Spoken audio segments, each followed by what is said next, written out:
میرے امام کا آج عرس بھی ہے، وہ کہتے ہیں سونا جنگل رات اندھیری چھائی بدلی کا سونا جنگل۔ اچھا میں اب آپ سے یہ تو نہیں کہتا کہ آپ سارے شعری ذوق پیدا کریں، لیکن ترتیب تو ملاحظہ کریں نا کتنی خوبصورت ہے۔ سونا جنگل رات اندھیری اور چھائی بدلی، یعنی ایک تو حالات ٹھیک نہیں، ایک جنگل سونا ہے، سونا جنگل رات اندھیری اور چھائی بدلی، اللہ کرے آپ کو نہ سمجھ آئے۔ ایک تو حالات ٹھیک نہیں، یہ پہلے مصرے کا مطلب ہے، اور دوسرے کا مطلب یہ ہے کہ ایک تو حالات ٹھیک نہیں، اوپر سے جن کو کنجی دی ہے وہ چور ہے۔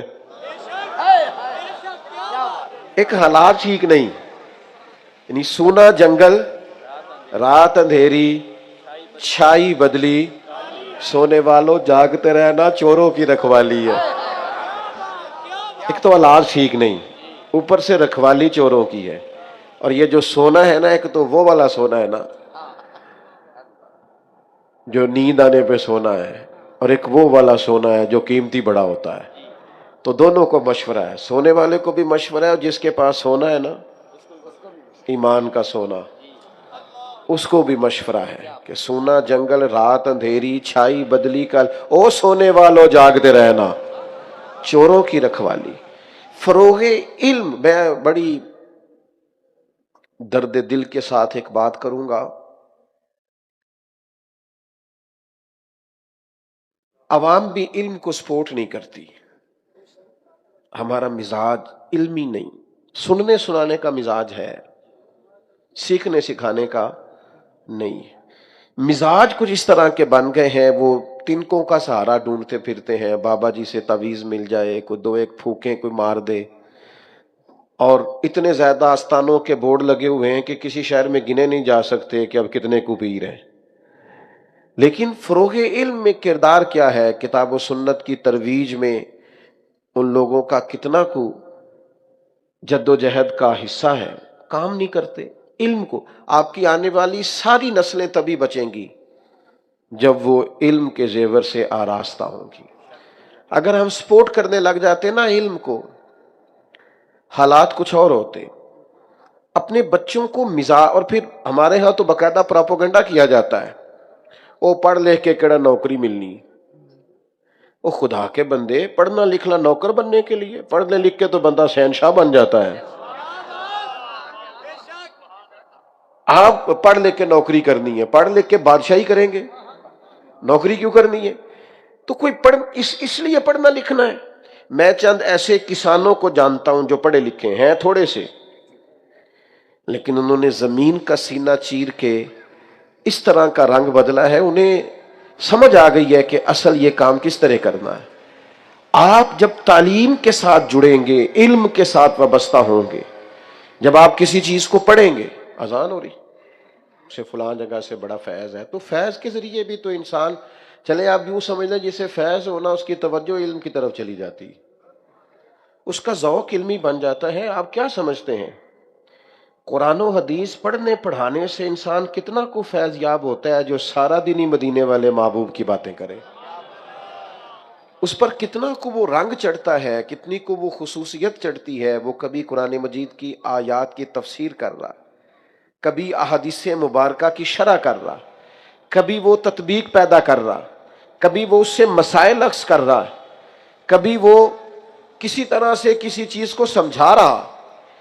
علم کا ذوق ہو، میں آپ کی خدمت میں عرض کروں گا، تھوڑی تھوڑی نا طبیعت بنائیں، آپ سیکھنا شروع کریں، یہ بڑا خوبصورت کام ہے۔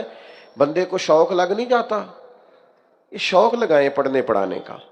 اعلیٰ حضرت رحمت اللہ علیہ سے جب کسی نے پوچھا کہ علم کے ذرائع کیا ہے، تو فاضل بریلوی رحمت اللہ علیہ نے فرمایا باقاعدہ کسی عالم کے پاس بیٹھنے سے بھی علم آتا ہے، افواہ رجال سے بھی علم آتا ہے، صحبت علماء سے بھی علم آتا ہے۔ آپ آئیں جائیں بیٹھیں، مسائل پوچھیں، کچھ وقت گزاریں۔ میں نے بہت سارے ایسے لوگ دیکھے ہیں جو علماء کی صحبت میں رہتے ہیں، بڑی سنجیدہ گفتگو کرنے لگتے ہیں، ان کو چیزوں کی سمجھ آنے لگ جاتی ہے، چیزوں پر غور کرنے لگ جاتے۔ تھوڑا تھوڑا ذوق بنائیں۔ اگر آپ بالغ ہو گئے تو مسائل نماز کو سیکھیں۔ اچھا آپ یقین کریں، ہر کام کا ایک ذائقہ ہوتا ہے، یہ مسائل سیکھنے کا بھی ایک ذائقہ ہے۔ یہ آپ کبھی پیدا تو کریں، آپ کو مزہ آئے گا، یہ بڑا لطف ہے۔ ہم نے دیکھا ہے لوگ ایک دوسرے کو سوال بھیجتے ہیں، مسئلہ پوچھتے ہیں، کہتے ہیں جناب اس پہ یہ رائے بھی ہے، اس پر فلاں امام کا یہ قول بھی ہے، یہ بھی ایک مزیدار کام ہے، اس سے بڑا لطف آتا ہے۔ مسائل نماز سیکھیں، آپ حقوق العباد کا علم سیکھیں۔ یہاں علماء بیٹھے ہیں، میں حوالہ بھی کیا پیش کروں، حضور علیہ السلام نے فرمایا انصاب کا علم بھی سیکھو، رشتوں کا علم سیکھو، تمہیں صلہ رحمی کرنے میں آسانی ہو۔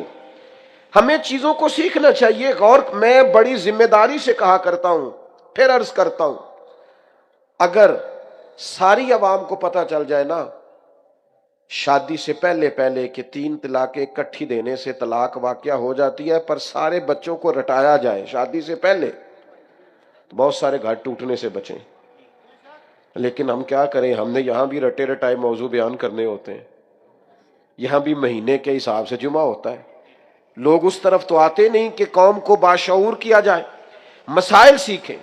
آپ شادی سے پہلے اگر میاں بیوی کے حقوق بچوں کو سکھانے میں کامیاب ہو جائیں جو کتاب و سنت میں آپ کو بڑے وثوق سے کہہ سکتا ہوں کہ گھروں کی ڈھیر ساری لڑائیاں ختم ہو، شعور بیدار ہو کہ میرے ذمہ تو یہ ڈیوٹی ہے۔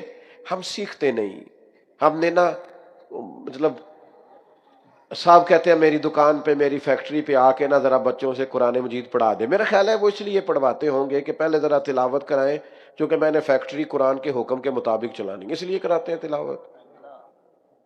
کیوں کرواتے ہیں؟ اچھا مجھے بتاؤ، فیکٹری اور دکان شروع سے کرنے سے پہلے قرآن مجید کی تلاوت کرائی جائے اس سے زیادہ برکت ہوگی، یا فیکٹری چلائی اس طرح جائے، دکان چلائی اس طرح جائے جو قرآن و حدیث میں آیا ہے؟ پتہ ہے اس کی برکت کتنی ہے؟ اس کی برکت بتاؤں؟ عمر بیت گئی حضور کے قدمین شریفین تک پہنچنے کے لیے، اور معراج ہے کسی صوفی کی کہ وہ محبوب کے قدموں تک کوئی درویش پہنچ جائے، پر میرے نبی کریم علیہ السلام نے فرمایا جو سچ بول کے تجارت کرے گا نا اللہ اسے قیامت کے دن نبیوں کے ساتھ جگہ عطا فرمائے گا۔ آپ یہ سیکھیں۔ یہ جو لوگ کہتے ہیں نا میں دنیا داری چھوڑنے لگا ہوں، تو بھئی آپ اگر سچ بول کے تجارت کر رہے ہیں تو یہ تو کام آپ کو حضور کے قدموں تک لے جائے گا، یہ تو روحانی کام ہے۔ آپ کی مجھے ایک دوست کہنے لگے 3 فیکٹریاں ہیں، 1500 لوگ کام کرتے ہیں، لیکن میں دنیا داری چھوڑنا چاہتا ہوں۔ میں نے کہا مہربانی کریں 2 اور لگائیں، 1500 گھروں کا چولہا جلتا ہے، آپ 2 فیکٹریاں اور لگائیں تاکہ 2500 گھروں کا چولہا جلے۔ آپ لوگوں کو بھکاری نہ بنائیں، کام پہ لگائیں، محنت کی عادت ڈال۔ شعوری زندگی اس شخص کو نصیب ہوتی ہے جس کے پیچھے قرآن و سنت کے علوم کی طاقت ہو۔ مجھے فیض بڑا ہے جی فلاں بزرگ کا، تو فیض ہے تو پھر تو آپ کا شوق بڑھ جانا چاہیے۔ یہ دیکھیے نا حضرت عبداللہ ابن عباس رضی اللہ تعالیٰ عنہ نے نبی کریم کو وضو کرایا تو حضور خوش ہو گئے، اور خوش ہو کے حضور نے علم کی دعا دی، یا اللہ اسے کتاب و سنت کا علم عطا، یعنی خوش ہو کے دعا کیا دی؟ بولنا ہے آپ نے، علم کی دعا دی نبی پاک، اللہ اسے علم دین عطا فرما۔ آپ بات کو سمجھے، یعنی محبوب جب پورے راضی ہو گئے نا تو حضور کے سینے کا فیض یہ ہے کہ علم کی دعا عطا فرما رہے، پورے خوش ہیں جب جناب رسالت مآب صلی اللہ تعالی علیہ وسلم۔ اور پھر کیا، وہ جس طرح آج کل سارے پیروں کے بچوں کو علم لدنی آ گیا نا، سارے ہی اللہ خیر کرے کہتے ہیں اس کو فیض بڑا ہے۔ میں نے کہا کمال ہو گئی ہے، سارا فیض آپ کے گھر میں رہنا ہے، باہر تو بالکل نہیں جا سکتا میرا خیال ہے، یہ بھی شہزادہ ہے وہ بھی شہزادہ ہے، کیسے کام چلے؟ حضور نے دعا دی، نبی کریم دعا دے دیں تو کمال ہو جاتی، علم لدنی کے دروازے کھل جاتے۔ لیکن اس سے کیا ہوا، حضرت عبداللہ ابن عباس کو شوق علم پیدا ہوا، پھر وہ ایک ایک صحابی کے دروازے پہ گئے اور ان سے جا کے کہا میں نے سنا ہے آپ کے پاس محبوب کی چند احادیث ہیں، میں سماعت کرنے کے لیے آیا ہوں۔ اب تو ہمارے ہاں تو رواج اب بڑا کم ہو گیا ہے، مفتی صاحب جانتے ہیں، محدثین کی ایک طرز یہ بھی ہوتی تھی کہ وہ کسی کو بزرگ جانتے تھے تو سفر کر کے جاتے تھے اور کہتے تھے میرا دل کرتا ہے میں ایک حدیث آپ سے پڑھ کے نہ تو آپ سے سند لوں، میں شاگرد، یہ شوق ہوتا تھا کہ میں فلاں جگہ سے کچھ سماع کروں، یہ درد ہوتا، اور لوگ اس کے لیے گھومتے تھے، بڑا بڑا زمانہ جاتے تھے۔ آپ نے ناراض نہیں ہونا، ہمارا نا محنت کا ذوق نہیں، اب میں نے علماء کی باتیں سب کو تو نہیں نا بتانی، ویسے یہ کہ جو گوگل سے جمعہ تیار کرتا ہے کرتا تو زیادتی ہے نا، اسے چاہیے تو یہی نا کہ کتابیں کھولا کرے. ناراض ہو گئے ہو؟ تھوڑی مہربانی علماء طلباء نو ناراض کر کے اسی بچنا کہیں جے. صرف عرض کر رہا ہوں آپ وہاں سے بھی لیں اگر کوئی امدادی چیز آپ کو ملتی ہے مستند، میں کو منع نہیں کر رہا، ناجائز نہیں کہہ رہا، لیکن جو کتابوں کی ورق گردانی سے انسان کو نفع آتا ہے، وہ جو ہمارے بزرگ کہتے تھے صبح سے شام تک بیٹھا ہوں میں حوالہ ڈھونڈ رہا ہوں، کوئی اس کا مزہ تھا، اس کا کوئی سرور تھا. تو عوام سے یہ بات عرض کرنا چاہتا ہوں کہ علمی ذوق پیدا کریں، اور پھر اس کام کو آپ سمجھیں کہ صرف تسبیح پڑھنے سے ہی اللہ کا قرب نہیں ملتا، کتاب و سنت کھولنے سے بھی اللہ کا قرب نصیب ہوتا ہے، اور سب سے زیادہ نصیب ہوتا ہے، سب سے زیادہ. مسجد شریف میں محبوب پاک علیہ السلام تشریف لائے تو دو حلقے بنے ہوئے تھے، ایک جگہ لوگ بیٹھ کے اللہ کا ذکر کر رہے تھے اور دوسرے حلقے میں بیٹھ کے لوگ تعلیم حاصل کر رہے تھے. ایک شخصیت پڑھا رہی تھی، باقی پڑھ رہے تھے، ایک سنا رہے تھے، باقی سن رہے تھے. تو محبوب کریم دونوں حلقہ جات کے بیچ کھڑے ہو کے فرمایا دونوں ہی خیر کا کام کر رہے ہیں، پر مجھے چونکہ معلم بنا کے بھیجا گیا ہے. تو حضور اس حلقے میں بیٹھے جہاں دین سیکھا اور سکھایا جا رہا تھا. آپ سے میں یہ اپیل کروں گا کہ ایک تو وہ بچہ داخل کرانے آیا ایک صاحب میرے پاس مدرسے میں، تو ان کی ابھی عمر اپنی کوئی 35-40 سال کے قریب تھی، تو کہنے لگے یہ بچہ نا آپ حفظ میں داخل کر لے، ہماری بھی بخشش کا ذریعہ بن جائے گا. عموماً اسی طرح کے جملے لوگ بولتے ہیں. تو میں نے انہیں کہا کہ اللہ خیر کرے، آپ خود بھی پڑھیں، ابھی 35-40 سال تو عمر ہے، آپ کنجوں کی بخشش کا ذریعہ خود بن جائیں. آپ نے ابھی سے اسی پہ تقیہ لگا لیا ہے. آپ خود پڑھیں، آئیں رات کو بیٹھیں، اساتذہ کے پاس حاضری دیں، شروع کریں. تو میں آپ کی خدمت میں عرض کروں گا کہ آپ جس عمر میں بھی ہیں، کسی نے دیکھنا تو میں دکھاؤں گا جس شخص نے 65 سال کی عمر میں قرآن مجید حفظ کیا ہے. اللہ نے تو اسے آسان کر دیا یاد کرنے والوں کے لیے. ہم نے ایسے لوگ دیکھے جنہوں نے 40 سال میں پڑھنا شروع کیا کتابوں. آپ آئیں، کتاب و سنت سے جڑیں، علوم کو دیکھیں، آپ کو ایک عجیب سا نظارہ آئے گا جب آپ بہیں گے نا اس رستے میں قرآن مجید کی. وہ کیا کہا تھا حضرت عبداللہ ابن عباس نے کہ اب تو میرے اونٹ کی نکیل بھی گم ہو جائے نا.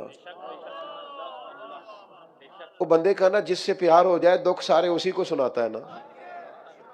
پتا ہوتا ہے نا بچے کو کہ مطلب میں نے سارا کچھ اماں سے ہی کہنا ہے.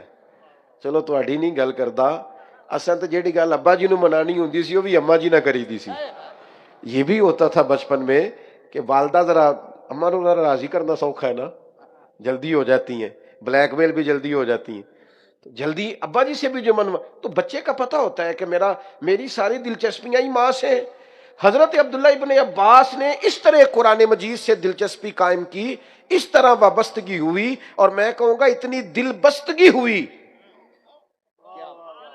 کہ پھر کہنے لگے میرے اونٹ کی نکیل بھی گم ہو جائے تو میں کسی اور کو دکھ نہیں سناتا، قرآن سے پوچھتا ہوں، قرآن ہی مجھے بتا دیتا ہے.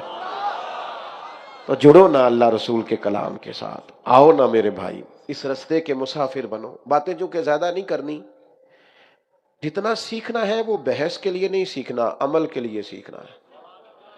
ہمارے ہاں نا مطلب آپ نے ناراض نہیں ہونا، جو 4 مسئلے سیکھتا ہے نا ایک خطیب صاحب سے، وہ دوسری مسجد کے امام سے جا کے بحث شروع کر دیتا ہے، ادھر سے سوال پوچھتا ہے ادھر لڑائی شروع کر دیتا ہے. آپ جو سیکھیں عمل کے لیے سیکھیں. میں ایک طالب علم ہوں اور میں کوئی ایسی بات نہیں کرنا چاہتا جس سے محسوس ہو کہ میں کوئی بزرگانہ گفتگو کر رہا ہوں، یہاں علماء بیٹھے ہیں، لیکن میں نے اپنی زندگی جتنی گزاری ہے اس کا نچوڑ آپ کو عرض کرتا ہوں. جب بندہ علم پر عمل کرتا ہے تو سکون بڑا آتا ہے، اسے محسوس نہیں ہوتا کہ میں 2 کشتیوں کا مسافر ہوں، الجھا ہوا نہیں رہتا. اس کی جو عملی زندگی ہے نا وہ اس کے دل کو ٹھنڈا کرتی ہے. جب انسان بہت زیادہ علوم سے واقف ہو، بڑی باتیں کرنی آتی ہوں، بڑا سمجھدار ہو، سب لوگوں سے کہتا ہو کہ میں بڑا باشعور ہوں، لیکن عمل کے حساب سے زیرو ہونا، تو سب سے زیادہ وہ خود تکلیف میں ہوتا ہے. اس کی گفتگو دیوانوں کی گفتگو ہوتی ہے، کیونکہ وہ صرف گفتگو کا قائل ہے. آپ جو پڑھیں، جو سیکھیں، پھر اس پر عمل کریں، اپنی زندگی عمل والی گزاریں. مفتی صاحب کے بارے میں بہت سارے لوگ بڑی ساری باتیں کرتے ہیں. مجھ سے ایک صاحب نے کہا مفتی صاحب کے پاس آپ اکثر ہی چلے جاتے ہیں، تو میں نے کہا باقی وہ عالم کتنے ہیں، فاضل کتنے ہیں، یہ تو علماء صاحب لگائیں گے. میرا ان کے بارے میں صرف اتنا تجزیہ ہے کہ مفتی صاحب شریف آدمی ہے. اب یہ دیہاتی سا تجزیہ ہے، تو مطلب یہ کہ آپ اس کا کوئی بھی مطلب نہ نکالیے گا، باقی بھی سارے شریف ہی ہیں۔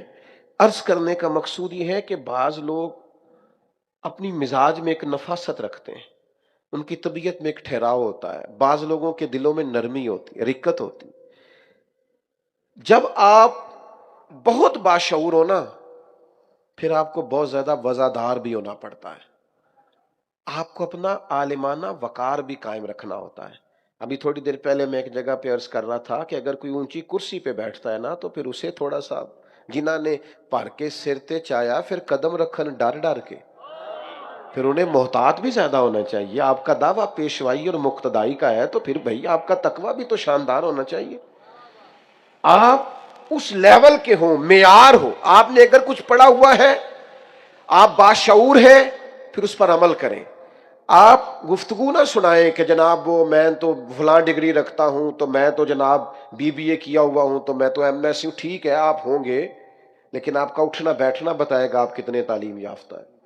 میں ایک دفعہ فلائٹ میں سفر کر رہا تھا، عمرے کی فلائٹ تھی، تو ایک بزرگ داخل ہوئے، تو اب ظاہر ہے سارے لوگ تو نہیں نہ جانتے، اکثر سفر نہیں کرتے، عمرہ شریف کا سفر بہت سارے لوگ دیہاتی بھی کرتے ہیں اور کئی دفعہ پہلا بھی ہوتا ہے۔ تو جس طرح ان کو اندر آئے، جو سیٹ خالی دیکھی اس پہ بیٹھ گئے، تو وہ عملہ جہاز کا ان کو اٹھانے لگا کہ آپ یہاں سے اٹھیے اور سیٹ نمبر جو ہے آپ کا، اس کے مطابق آپ اپنی نشست پہ تشریف لے جائیے۔ تو پیچھے ایک جوان بیٹھا تھا، تو وہ کہنے لگا ہے ساڈے پنڈ دے بندے نہیں سیانے ہو سکتے، کدھر تعلیم پڑھی ہوئے تو انہوں نے پتا ہوئے نا۔ تو میں نے پیچھے پلٹ کے دیکھا، میں نے ان سے کہا بزرگ آپ کے گاؤں کے ہیں؟ کہنے لگے ہاں۔ تو میں نے کہا تعلیم ہے آپ کی؟ تو انہوں نے کو ماسٹر کی ڈگری بتائی۔ تو میں نے کہا اس وقت آپ کے ہاتھ میں ڈگری ہوتی تو پکڑ کے پھاڑ دیتا میں۔